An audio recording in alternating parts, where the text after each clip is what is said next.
नमस्कार दोस्तों, कदम के आज के वीडियो में आप सभी का स्वागत है। तो आपके रेस्पॉन्स मेरे को लगातार मिल रहे हैं, आपको वीडियोस काफ़ी पसंद भी आ रहे हैं। फिर भी और कोई आपका फीडबैक हो तो ज़रूर दीजिएगा, कमेंट सेक्शन में लिख के आप अपना फीडबैक दे सकते हैं। और कोई आपका सुझाव हो तो वो भी आप लिख के भेज सकते हैं। तो पिछले जो 2 दिनों में हमने जो चर्चा की है वो एक तो अपभ्रंश की थी, और कल जो हमने चर्चा की थी वो अवहट की चर्चा की थी। संस्कृत से हिंदी की जो विकास यात्रा है, तो हमने कल बात की थी कि संस्कृत से प्राकृत, प्राकृत से पाली, पाली से अपभ्रंश, अपभ्रंश से अवहट और फिर पुरानी हिंदी। ठीक है, इस तरह की यात्रा है। तो हमने अवहट पढ़ ली है। आज जो मैंने आपको कल भी बताया था कि आज हम पुरानी हिंदी के बारे में पढ़ेंगे। पुरानी हिंदी को देखेंगे तो बहुत ज़्यादा चेंजेस नहीं है, लगभग अपभ्रंश और अवहट की जो विशेषताएं हैं वही पुरानी हिंदी में देखने को मिलती हैं। कल भी जैसे मैंने आपको जो सिखाया था उस हिसाब से जो अपभ्रंश की विशेषताएं हैं वो कहीं ना कहीं अवहट में भी देखने को मिलती है, और उनकी प्रवृत्ति में तेजी आती है। तो मैंने पॉइंट्स आपको याद करने का एक तरीका भी बताया था। तो इसी प्रकार आज हम पुरानी हिंदी के बारे में पढ़ेंगे।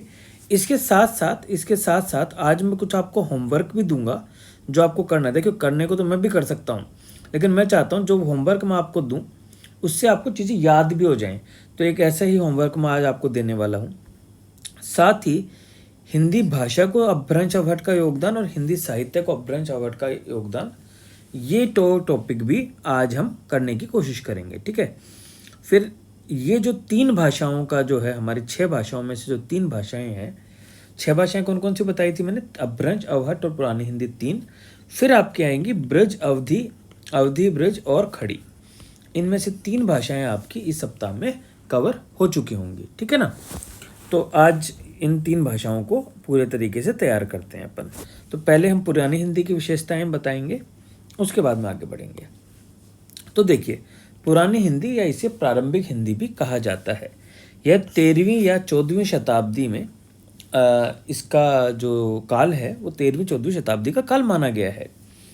इसको पुरानी हिंदी जो नाम दिया गया था वो चंद्रधर शर्मा ने इनको पुरानी हिंदी का नाम दिया था। चंद्रधर शर्मा गुलेरी जिनको बोला जाता है। इनकी कहानी है एक टोकरी भर मिट्टी। एक टोकरी भर मिट्टी, अगर मैं गलत नहीं हूँ तो वो हिंदी की पहली कहानी के रूप में उसका नाम आता है। तो इन्होंने ही इसको पुरानी हिंदी का नाम दिया है। इसके जो अध्ययन स्रोत हैं, तो अध्ययन स्रोत में सरहप्पा, कणहप्पा के द्वारा लिखी गई सिद्ध रचनाएं, जैन कवियों की रचनाएं जिसमें स्वयंभू, पुष्पदंत, इनकी रचनाएं शामिल हैं, और मुल्ला दाऊद की चंदायन, विद्यापति के भी कुछ पद इसमें शामिल हैं, और मुल्ला दाऊद की चंदायन। ठीक है, तो ये पुरानी हिंदी के महत्वपूर्ण स्रोत हैं। क्लियर है? तो मैंने आपको बताया था 3 चीज़ें भूमिका में आप लिख सकते हैं: कालखंड, इससे इसके रचनाकार और उनकी प्रमुख रचनाएं। ठीक है, वो चीज़ें मैंने आपको बता दी हैं, याद कर लीजिएगा। फिर हमने बोला था कि जब हम भाषा की विशेषताएं बात करेंगे, भाषा या की विशेषताएं या स्वरूपगत विशेषताएं, तो हमें ध्वनि प्लस व्याकरणिक विशेषताओं को देखना होगा। अब देखिए, ध्वनि विशेषताएं मैंने उन्हीं पॉइंट्स को उठाए हैं जो हमें याद करने हैं, 5-7 पॉइंट जो हम अपभ्रंश और अवहट से याद करते आ रहे हैं। तो देखिए, पहले आते हैं स्वर पे। तो स्वर में क्या था? स्वर में क्या था? देखिए, हमने देखा था अपभ्रंश में क्या था, ए और ओ मिलता था। ए और आई और औ ये दोनों नहीं थे, लेकिन जब अवहट आया तो ये दोनों क्या हो गए? मिलने लग गए। तो यही चीज़ें अवहट वाले मिलेंगे और इनका प्रयोग क्या हो जाएगा? व्यापक प्रयोग होने लगेगा। लेकिन जब परीक्षा में आएगा ना, तो आप ऐसे नहीं लिखना अवहट वाले, आप सारे लिखेंगे कि ये सारी ध्वनियाँ मिलती हैं, ये सारे स्वर मिलते हैं जो अवहट में भी पाए जाते हैं। ऐसे लिख सकते हो, लेकिन आपको स्वर लिखने हैं। ठीक है, ऐसे ही व्यंजन में हमने देखा था ड और ढ, इसका विकास हुआ था अवहट में। और क्या क्या नहीं था? षटकोण वाला नहीं था, शंकर वाला नहीं था, न नहीं था। तो यहाँ पर भी क्या होगा? श व श को छोड़कर सभी का विकास हो चुका होगा। सभी का मतलब जो आधुनिक हिंदी की जो व्यंजन माला है उसके सभी वर्णों का विकास यहाँ पर हो चुका है, केवल न को छोड़ के। न किसके रूप में आएगा, यहाँ ण के रूप में आएगा। क्लियर है? स्वर हो गया, व्यंजन हो गया। अगेन अगर परीक्षा में लिखेंगे तो आप सारे व्यंजन लिख सकते हैं। री का प्रयोग हमने बोला था ए, ई, उ और ए में इनका रूपांतरण हो रहा था, तो यह प्रवृत्ति क्या रहेगी, बनी रहेगी और इसमें क्या आएगी, तेजी आएगी। इसमें क्या आएगी, तेजी आएगी। उकारांत बहुलता, यह हमने अपभ्रंश में भी देखा था, कारणु चलनु, तो उकारांत बहुलता प्रारंभिक हिंदी में भी देखने को मिलती है। अल्प प्राण व महाप्राण ध्वनियों का रूपांतरण, अल्प प्राण का क्या था, ए और य में, महाप्राण का किस में था, ह में। याद रखो यार चीजों को, है ना। तो ये दोनों ध्वनियों का रूपांतरण आपको यहाँ भी देखने को मिलेगा। फिर आप कहेंगे इसमें तेजी आई। ठीक है। स्वर भक्ति, मैंने आपको बताया था कि स्वर की भक्ति का मतलब एक स्वर का ऐड होगा। प्रकार में पूरा ए आधा था इसमें, यहाँ पर परकार, तो पूरा ए की मात्रा यहाँ पर आ गई है, तो स्वर भक्ति इसको कहा गया था। उदाहरण दर्शन को दर्शन। ठीक है। क्षतिपूर्ति दीर्घीकरण की प्रवृत्ति में तेजी मिलती है। कल मैंने बहुत डिटेल में आपको क्षतिपूर्ति दीर्घीकरण सिखाया है। तो देखिए ये 6-7 पॉइंट अगर आप याद कर लोगे, पॉइंट्स बना लो कि भाई ये वाले पॉइंट्स पे मुझे फोकस करना है, तो आप तीनों भाषाओं के आसानी से लिख पाओगे। जब देखो नोट्स पढ़ते हैं उसमें 15-20 पॉइंट लिखे होते हैं ना, तो हम कंफ्यूज हो जाते हैं कौन से लिखें कौन से नहीं लिखें। तो आप 5-6 पॉइंट अपने हिसाब से बना लो। मैं ये नहीं कह रहा कि यही वाले बनाओ, मैंने इसलिए बनाए थे कि तीनों में कॉमन थे और एक को याद कर लो तो तीनों का काम मेरा निकल जाता था, इसलिए मैंने इन पॉइंटों को हाईलाइट किया है। आप अपने हिसाब से चेंज कर सकते हैं, पर 15 के 15 याद करने की कोशिश मत कीजिए, इतना स्कोप भी नहीं होता आपके पास एग्जाम में लिखने का। क्लियर है? ये ध्वनिगत महत्वपूर्ण विशेषताएं। फिर क्या आया कि पूर्वी हिंदी और पश्चिमी हिंदी का विकास अब यहाँ पर होने लगेगा। तो यहाँ पे अण और न का अंतर परवर्ती में देखने को मिलता है, बाद में काल में स्पष्ट होने लगा। पूर्वी हिंदी में जहाँ पर घृणा घिन में बदल गया, चरण में बदल गए, और लेकिन पश्चिमी हिंदी में सुजान क्या कहलाने लगा, सुजान। मतलब पश्चिमी हिंदी में न बना रहा और पूर्वी हिंदी में न के रूप में अण को का विकास देखा गया। इसी प्रकार क्ष लक्ष्मण वाला क्ष छ में बदल रहा है, जबकि पूर्वी हिंदी में क्ष किस में बदल रहा है, छ में बदल रहा है। जबकि पश्चिमी हिंदी में क्या होगा, क्ष ख में बदल जाएगा। यहाँ पर लक्ष्मण बन जाएगा और यहाँ पे लक्ष्मण लखन बन जाएगा। ठीक है ना। ऐसे यहाँ पर अक्षर बन जाएगा, जबकि यहाँ पर आखर बन जाएगा। ठीक है ना। तो ये कुछ परिवर्तन भी इस आरंभिक हिंदी में स्पष्ट होने लगे थे, है ना। तो ये तो हुआ आपका क्या, भाषा के स्तर पर ध्वनिगत विशेषताओं में जो व्यापक परिवर्तन आ रहे हैं। वो महत्वपूर्ण रूप से अवहट और अपभ्रंश वाले ही बिंदु हैं। थोड़ा सा परिवर्तन और उनकी प्रवृत्ति में तेजी देखने को मिलेगी। तो आपको ये काम करना है, इन पॉइंटों को याद रखना है। क्लियर है सबको? आगे बढ़िए। अब हम देखेंगे इसकी व्याकरणिक विशेषताएं। तो व्याकरणिक विशेषताएं मैंने बताई थी, संज्ञा, सर्वनाम, लिंग, वचन, कारक, ये सब इसमें आएंगी व्याकरणिक विशेषताओं में। तो पहले अगर संज्ञा और कारक व्यवस्था को देखें तो जो परसर्गों का विकास की परंपरा जो शुरू हुई थी अपभ्रंश से ही, उसका तेजी से विकास हो। देखिए कितना आसान है, आपको बस पॉइंट याद रखना है। बस तेजी से विकास हुआ, अपभ्रंश से शुरू हुआ, आवट में और तेजी आई, ये सब चीजें शब्दों को आपको पिरोना है वाक्य में। ठीक है ना। लेकिन कॉन्सेप्चुअल क्लैरिटी रहेगी तो दिक्कत नहीं आएगी। तो संज्ञा और सर्वनाम, संज्ञा व कारक व्यवस्था में परसर्गों का जो तेजी से विकास हुआ, ये जो आज की हिंदी में जो परसर्ग मिलते हैं, जो उस टाइम भी देखने को मिलते थे, उसकी मैंने टेबल बना दी। जैसे कर्ता ने, संबंध का काके की, करण और अपादान का से, कर्म का को, अधिकरण का मे पर पे, जैसे कर्ता ने, संबंध, करण, ये सब तो हमें अवहट में देखने को मिलते थे। तो आप इन पॉइंट्स को लिख देंगे, चाहे अपभ्रंश के और अवहट के हों, लेकिन अगर वो हैं तो पुरानी हिंदी के भी, तो आप पुरानी हिंदी में भी उनको लिख सकते हो। ये मत सोचिए कि उनको नहीं लिख सकते। फिर ये हमने अवहट में देखा था कि ही जो प्रत्यय था वो अवहट आते आते ही में बदल गया, और उससे लगभग सभी कारकों का काम प्राय चला लिया जाता था इस ही विभक्ति से या ही परसर्ग से। ठीक है। फिर वचन व्यवस्था देखें तो बहुवचन बनाने के नियम अब क्या होने लगे हैं, स्पष्ट होने लगे हैं। पुल्लिंग से जब बहुवचन बनाएंगे तो ए अन प्रत्यय लगाने शुरू हुआ। बेटा से जैसे बेटे, स्त्रीलिंग में जब बहुवचन बनाएंगे तो अन, नह, ए और ओ ऐसी ध्वनियाँ ऐड होने लगी। सखी, सखियन, अंकियाँ, अंकियाँ, है ना। तो ये यहाँ पर ध्वनि देखने को मिल रही है। तो वचन व्यवस्था में क्या हुआ, बहुवचन बनाने के नियम क्या हो रहे हैं, स्पष्ट हो रहे हैं। लिंग व्यवस्था कहती है नपुंसक लिंग अब रहा नहीं है, हट गया है। स्त्रीलिंग क्या होने लगे हैं, ईकारांत होने लगे हैं, जैसे आगी, पापिनी, है ना। तो स्त्रीलिंग क्या होने लगे हैं, ईकारांत। ये वाला पॉइंट याद रख लेना, नपुंसक लिंग वाला तो आपको याद रहेगा। सर्वनाम में आधुनिक हिंदी के सर्वनाम पूरी तरह यहाँ पर देखने को मिलते हैं। जब प्रश्न आएगा तो आपको आधुनिक सर्वनामों के नाम यहाँ पर लिखने हैं। मैं, तुम्हें, तुम, वह, ये जो है ना, ये सारों की टेबल बना के आपको एग्जाम में आनी है। क्लियर है बात। तो ये पॉइंट्स हो गए आपके किसके, व्याकरणिक विशेषताओं के। फिर तीसरा है शब्दकोशीय विशेषताएं। तो इस दौरान देशज शब्दों के भंडार में तीव्र वृद्धि होती है। चूड़ा, घाघरा, घनघन, मतलब जो देशज शब्द होते हैं वो हिंदी में समाहित होते हैं। और दूसरा जो प्रभाव देखने को मिलता था वो इस्लाम आगमन हो चुका है, जिसकी वजह से फारसी शब्दों का प्रयोग यहाँ पर देखने को मिलेगा। विदेशी भाषा के शब्दों का प्रयोग भी देखने को मिलता है, जैसे दीदार, दरबार, ये सब शब्द यहाँ पर आते हैं। ठीक है।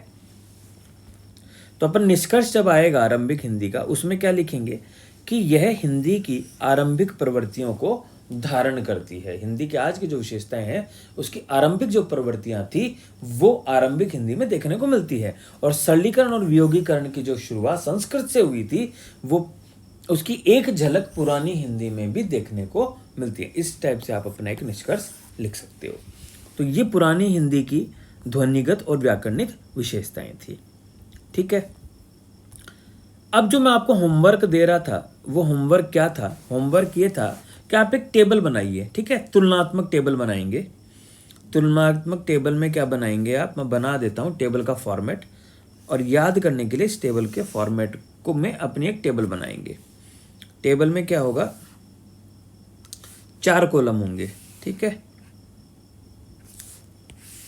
खुद से बनाना है ताकि आपको याद हो चीजें, नहीं तो मैं भी बना देता। ठीक है ना। तो यहां पर आप लिखेंगे अपभ्रंश, यहां पर लिखेंगे आप अवहट, और यहां पर लिखेंगे पुरानी हिंदी। आप जो जो महत्वपूर्ण बिंदु हैं उसके बारे में लिखेंगे। जैसे पहले ध्वनिगत हैं विशेषताएं, ध्वनिगत विशेषताएं। तो ध्वनिगत विशेषताओं में जैसे पहले आ गया स्वर, तो आप लिखेंगे अपभ्रंश में कौन कौन से स्वर थे, है ना। तो उसको लिखेंगे, जैसे ए और ओ यहाँ पर था, है ना। अवहट में ए भी आ जाएगा और औ भी आ जाएगा, और इसमें भी सेम आएगा, ऐसे लिखेंगे। फिर दूसरा व्यंजन, ठीक है। फिर तीसरा लिखेंगे री का प्रयोग। ठीक है, इस प्रकार आप एक टेबल बनाएंगे। फिर आपके आ जाएंगी व्याकरणिक विशेषताएं, उसमें आप लिखेंगे संज्ञा व कारक, संज्ञा व कारक, सर्वनाम, विशेषण, लिंग, वचन, जो जो पॉइंट्स हैं सारे, और इनका कंपैरेटिव आप बना लेंगे। तो ये आपको होमवर्क करना है, अपना कागज पेन लेना है, ये चार्ट बनाना है और अपने नोट्स में लगा लेना है। क्लियर है, ताकि आपको चीजें याद हो जाएं। ठीक है, मॉडल मैंने बता दिया है किस प्रकार से बनाना है, चीजें याद करनी है, इसलिए आपको बनाना है। ठीक है, अब हम आगे बढ़ते हैं। 2 टॉपिक हमारे बच जाते हैं उसके बाद। एक है हिंदी भाषा को अपभ्रंश या अवहट का योगदान, या हिंदी साहित्य को अपभ्रंश या अवहट का योगदान। चाहे अपभ्रंश का योगदान पूछे, चाहे अवहट का योगदान पूछे, या दोनों का योगदान पूछे, आपको पॉइंट्स यही लिखने हैं। ठीक है, आपको पॉइंट्स यही लिखने हैं, इस बात का ध्यान रखना है। तो देखिए, शुरुआत आप करेंगे कि मूल प्रवृत्ति क्या थी दोनों भाषाओं की, संयोगात्मक से वियोगात्मक और सरलीकरण की प्रक्रिया प्लस निर्विभक्तिक रूप यहाँ पर देखने को मिलते हैं। ध्वनि संरचना में जो पॉइंट हमने पढ़ लिए हैं वही लिखने हैं। री का क्या हुआ था, री का जैसे ए ई उ ए में परिवर्तन हुआ था, स्वर और व्यंजन वही लिख देने हैं। ठीक है ना। अपभ्रंश अवहट को एक ही मान के लिखना है, तो आप बोलते हो कि सारे स्वरों का विकास हो चुका है, व्यंजनों का विकास हो चुका है एक्सेप्ट न, ऐसे करके आपको चीजों को लिखना है। द्वितीकरण, क्षतिपूर्ति, दीर्घीकरण, ये विशेषताएं हमने पढ़ी थी, उसके बारे में लिखना है। मैंने केवल कीवर्ड्स लिखे हैं, जब आप एग्जाम में लिखोगे तो द्वितीकरण पूरा बताना है, उदाहरण भी देना है, क्षतिपूर्ति, दीर्घीकरण समझाना है और उसका भी उदाहरण देना है। ठीक है ना। तो ये कीवर्ड्स हैं। री का रूपांतरण मैंने बता दिया। अल्पप्राण व महाप्राण जो व्यंजन है, ध्वनियाँ हैं, उनका रूपांतरण जैसे है में रूपांतरण था, उसके उदाहरण देने हैं। विसर्ग लोप यहाँ पर हो चुका है। ये जो ए और ओ की छोटी ध्वनियाँ हैं वो अपभ्रंश की ही देन है, ठीक है ना। तो ये सिंपल सी जो चीज़ें हमने पुरानी पढ़ी थी, भले ही चाहे अपभ्रंश की हो या अवहट की हो, उसको योगदान में लिखना है और उन पॉइंट्स को जरूर लिखना है जो आज की हिंदी में मौजूद हैं। आज की हिंदी में जो भी पॉइंट्स मौजूद हैं वो जरूर लिखने हैं। ये तो हुआ ध्वनि के स्तर पर। व्याकरणिक में क्या लिखोगे? बहुत सारे पॉइंट्स हैं यार जो आज हिंदी में उपस्थित है हमारे पास। जैसे कारक में जितने भी प्रसर्गों का विकास हो, जो पिछली टेबल अभी हमने पुरानी हिंदी में देखी है, उन प्रसर्गों के नाम लिखो, है ना। क्रियाओं में तिड़ंत परंपरा के स्थान पर कृदंतों का उपयोग होने लगा है। ये तिड़ंत परंपरा चल रही थी संस्कृत में, अब कृदंत होने लग गई। संयुक्त क्रियाओं का विकास होने लग गया, है ना। और सर्वनामों का विकास, तो सर्वनाम की टेबल बना दो जो जो सर्वनाम हमें देखने को मिले थे, है ना, पुरानी हिंदी में बनाई थी। संख्यावाची विशेषणों का विकास, जो 13, 12, 20, 17 ये जो बने थे, इन सब का नाम लिखो। लिंग में बता दो कि नपुंसक लिंग का प्रयोग खत्म हो गया, वचन में द्विवचन का खत्म हो गया, है ना। इस प्रकार से जो भी हमने अभी तक पढ़ा है सबको आप योगदान के रूप में लिख सकते हो। शब्द भंडार में भी आप बताओगे कि तद्भव शब्दों का प्रयोग तेजी से बढ़ा, देशज शब्दों का प्रयोग बढ़ा। तो जो चीजें अपने तीनों में पढ़ी है ना, उनको इसमें डालना है। क्लियर है सबको? तो ये तो हुआ किसका? भाषाई योगदान। भाषाई योगदान मोरलेस हम पढ़ चुके हैं। जो नहीं पढ़े हैं, जो पढ़ना है, वो है साहित्य को अपभ्रंश का क्या योगदान हुआ, ठीक है। तो ये चीजें हमारे लिए नई हैं और आज हमें याद भी करना है इसको, ठीक है। तो हिंदी साहित्य को अपभ्रंश या अवहट भी पूछे तो भी यही लिखना है, अपभ्रंश का क्या योगदान देखने को मिलता है। तो पहली चीज, यहाँ पर पहली बार वीर गाथाओं की शुरुआत देखने को मिलती है, जो आगे चलकर आदिकाल व रीतिकाल में भी देखने को मिलती है। यहाँ पर चरित काव्यों की शुरुआत हुई, जो आगे रासों व जैन काव्यों में भी देखने को मिलती है। तो वीर गाथाओं की शुरुआत, वीर गाथाओं के बाद में चरित काव्यों की शुरुआत, उसके बाद में धर्म से संबंधित साहित्य पहले अपभ्रंश में देखने को मिलता है। जैसे स्वयंभू का पौम चरियु, ये धार्मिक साहित्य है। ये भी हमें कब मिला है? अपभ्रंश के काल में मिला है। सिद्धोनाथों की रचनाएं जो हैं, है ना, वो भी इसी दौरान आई हैं। फिर एक लोक काव्य की परंपरा की शुरुआत होती है यहाँ पर, जैसे जो संदेश रासक लिखा गया, बीसल देव रासक चरितमूलक काव्य लिखा गया, ये सब लोक काव्य परंपरा के रचनाएं हैं। तो ये एक परंपरा हुई जो आगे चलकर इसका प्रभाव रामचरितमानस और आधुनिक काव्य कामायनी पर भी देखने को मिलता है। और देखने को मिलेगा, जैसे एक और थी 15वीं शताब्दी में ढोला मारूरा दुहा भी लोक काव्य से जुड़ी हुई एक रचना है, ठीक है। ये तो हुआ कथा के स्तर पे। तो कथा के स्तर पे आप वो चीजें लिखेंगे जो जो साहित्य उस दौरान रचा गया था। याद कीजिए, पहला पॉइंट वीर गाथा, दूसरा पॉइंट चरित काव्य, तीसरा पॉइंट धार्मिक साहित्य, चौथा पॉइंट धार्मिक साहित्य में लिख सकते हो जैन काव्य लिख सकते हो, सिद्धनाथ साहित्य लिख सकते हो, और फिर लिखोगे लोक काव्य परंपरा की शुरुआत। तो ये 4-5 पॉइंट हो गए जो आपको MTR हैं। 1 MTR, this is 1 MTR, this is 2, ये 3, ये 4, ठीक है। 4 पॉइंट याद करने हैं। फिर शिल्प के स्तर पे देखें तो संस्कृत में क्या था? वर्णिक छंद था। क्या था? वर्णिक छंद था संस्कृत में। अब वो बदल चुका है किसमें? मात्रिक छंद में। और आज तक हिंदी साहित्य में मात्रिक छंदों का ही प्रयोग किया जाता है। इन्हीं मात्रिक छंदों से तुकांत परंपरा की शुरुआत हुई। तुकबंदी जिसको बोलते हैं, तुकांत परंपरा की शुरुआत होती है। अपभ्रंश के काल में दोहा और चौपाई छंद का विकास होता है। ये पूरी तरह से अपभ्रंश की ही देन माना जाता है। इसी प्रकार काव्य रूपों के ऊपर देखें तो रास, फाग, चांचरी, कुलक तथा पद, ये सब काव्य रूप देखे गए। जैसे जो चांचरी था वो कबीर ने इसका प्रयोग किया, फाग का तुलसी ने प्रयोग किया। तो ये काव्य रूप इस दौरान ही विकसित हुए हैं। फिर काव्य रूढ़ियों का विकास हुआ। जैसे प्रबंध काव्य के रूप में शुरुआत में मंगलाचरण करना, दुर्जन की निंदा करना और सज्जन की प्रशंसा करना, ये प्रबंध काव्य की विशेषताएं हैं। तो ये काव्य रूढ़ियां इस दौरान देखने को मिली। मुक्तक काव्य में कवि द्वारा अपना नाम प्रयुक्त करना, जो आगे जाके जैसे रीतिकाल में भी आपको देखने को मिलेगा। भक्ति काल में भी आपको देखने को मिलेगा कि अपने दोहे में एक शब्द के रूप में अपना नाम डाल देना। तो ये परंपरा कहाँ से शुरू हुई है? ये अपभ्रंश की ही देन है। ऐसे ही कड़वक शैली होती है एक। कड़वक शैली में ये होता है कि चौपाई और दोहा का मिक्स होता है, तो कुछ चौपाइयों के बाद में दोहा डाला जाता है जिसको दोहे का धत्ता बोला जाता है। उस शैली को कड़वक शैली बोला जाता है। उस कड़वक शैली का विकास भी इस काल में हुआ, जिसका प्रयोग जायसी और तुलसी दोनों ने किया आगे चल के। तो इसके पॉइंट्स हो गए आपके शिल्प के। पहला पॉइंट हो गया क्या? मात्रिक छंदों का विकास। ठीक है। दूसरा छंद में उदाहरण दे देंगे आप, दोहा चौपाई। दूसरा काव्य रूप, और तीसरा काव्य रूढ़ियाँ, और चौथा कड़वक शैली। ये चार चार पॉइंट दोनों में याद रखेंगे, इसी से आपका उत्तर बन जाएगा। इसी से आपका उत्तर बन जाएगा। हो सकता है आज का प्रश्न यही हो। ठीक है ना? तो ये चीज़ें हुई जो आपको याद करनी है। मेरे हिसाब से बहुत सिंप्लीफाई तरीके से मैंने आपको चीज़ें याद भी कराने की कोशिश की है, समझाने की भी कोशिश की है। हो सकता है मैं असफल रहा हो या पूरी तरह से आपकी अपेक्षाओं पर नहीं उतर पाया हो, तो आप अपना फीडबैक दीजिए। उस फीडबैक से मुझे समझ में आएगा कि क्या क्या और सुधार किए जा सकते हैं, उससे आपको और लाभ होगा। तो मेरे हिसाब से ये 3 जो भाषाएं हैं, अपभ्रंश, अवहट और पुरानी हिंदी, इससे जुड़े हुए लगभग टॉपिक्स हमने कर लिए हैं। कुछ हम प्रश्नोत्तर से भी सीखेंगे, तो वो लगातार सीखते रहेंगे। अब हम कल से जो शुरुआत करेंगे वो हम पहुंचेंगे अवधि ब्रज की ओर। पहले अवधि पढ़ेंगे, फिर ब्रज की ओर जाएंगे। तो आज के लिए बस इतना ही। कोई भी फीडबैक हो आप कमेंट बॉक्स से या टेलीग्राम ग्रुप पे बता सकते हैं। बहुत बहुत धन्यवाद।